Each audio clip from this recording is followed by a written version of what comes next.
Então, a circulação da moeda no passado era garantida por seu lastro em ouro. Então esse será o assunto do vídeo de hoje.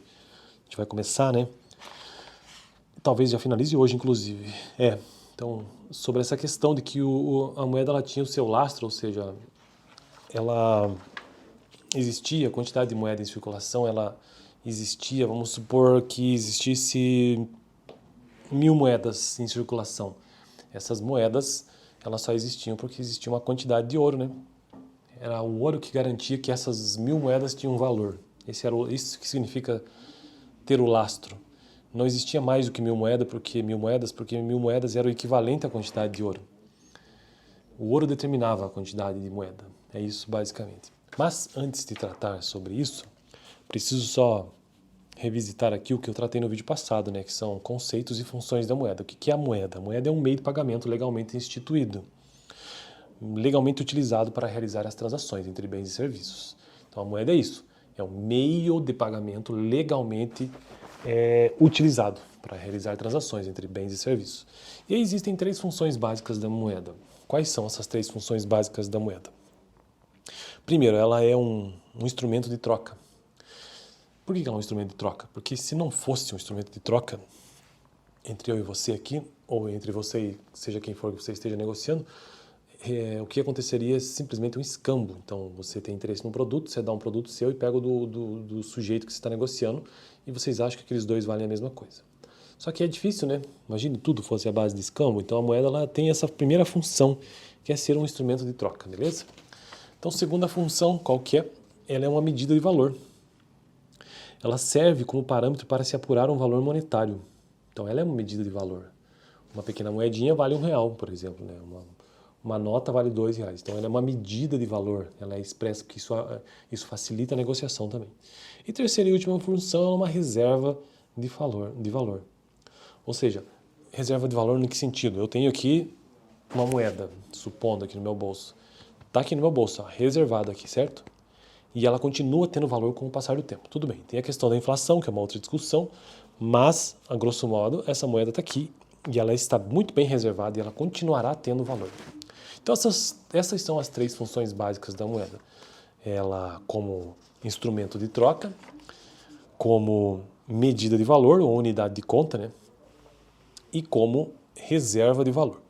Dito isso, vamos agora então entrar no parágrafo do texto que eu estou seguindo aqui sobre essa questão do lastro em ouro, né? Então, o livro base que eu estou utilizando é esse aqui, ó. Super recomendo, inclusive, mercado financeiro, se você quer, do Azaf Neto, ter uma noção básica sobre mercado financeiro e economia e finanças, e investimentos também. Esse é um excelente livro. Estou construindo uma playlist nesse canal sobre economia e investimentos, sendo que este é um vídeo específico desta playlist, né? Mas a playlist em geral é sobre economia. A circulação de moeda no passado era garantida por seu lastro em ouro. Toda moeda era emitida somente, veja bem, vou ler isso aqui bem devagar. Toda moeda era emitida somente se tivesse seu equivalente em ouro, como reserva. Então, como eu disse no início do vídeo, né? Você não poderia emitir moeda se não tivesse uma reserva que falasse, não, essa moeda ela tem valor, porque tem uma reserva por trás, permitindo a sua plena conversibilidade. Com o crescimento das atividades econômicas e consequente expansão dos mercados financeiros, tornou-se inviável lastrear as emissões de moedas em ouro, criando a moeda sem lastro, ou então a moeda que se conhece hoje como moeda fiduciária, garantida por seu aspecto legal. Então, quando existia esse lastro em ouro, isso é uma discussão bem extensa que rola até hoje, inclusive aqui na internet, enfim, até nas diversas correntes teóricas aí, se deveria existir lastro em ouro ou não, e eu sinceramente eu não tenho uma opinião formada sobre isso, eu realmente não sei, tenho essa capacidade de dizer que eu não sei sobre isso, não sei o que seria melhor. O fato é que a argumentação que o autor do livro, que é o Azaf Neto, coloca aqui, ela é simples, né? Porque ele diz que a expansão com o crescimento das atividades econômicas, então já não teria mais como deixar tudo lastreado. Esse é o argumento principal dele. Eu consigo negar isso aqui? Não, né? Mas também consigo provar? Também não. Então, Eu só estou aqui para entender que esse é o argumento principal, né?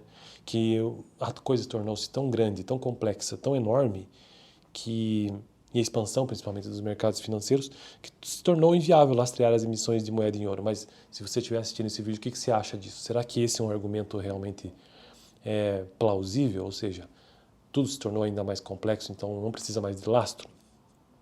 O fato é que hoje não existe mais lastro, né? Os lastros hoje em dia é o dólar. No fundo, sempre a ideia de lastro continua existindo, né? Só não é ouro. Só que agora a gente está baseado num outro lastro, né? Que é o dólar. E se já não existem mais emissões de moedas em ouro, então o que existe é a criação de moeda sem lastro, ou seja, a moeda fiduciária. A moeda fiduciária, garantida por seu aspecto legal. A moeda fiduciária aqui tem mais relação, inclusive, claro, essa questão do aspecto legal, mas tem a ver com a fé mesmo, né? A crença que as pessoas têm naquela moeda em si. Outra questão que também aqui subentende-se nesse texto que eu estou usando no vídeo de hoje, inclusive, é que moedas aqui não somente como que tenha, vamos supor que a moeda seja de níquel, mas o lastro seja em ouro. Aqui ele também está colocando uma situação específica sobre a própria materialidade da moeda. Também é inviável você, como já aconteceu em outros tempos, a moeda em ouro mesmo, a própria moeda em ouro.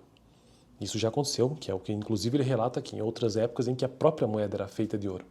Então a quantidade de ouro que existia era o que se fazia de moeda e a moeda valia, ela era o próprio lastro em si mesmo, né? Depois disso foi um outro período em que esse ouro era armazenado e aí a moeda é feita de qualquer outro material. E hoje em dia já não tem mais, tem esse armazenamento de ouro, mas isso é outro assunto, não tem a ver com a moeda em si. Hoje em dia são moedas sem lastro, simplesmente é uma fé, né? Uma moeda fiduciária que é garantida por lei. Beleza? Então eu fico por aqui. No próximo vídeo quero tratar sobre evolução do sistema financeiro do mundo e como que isso impacta o ouro, inclusive.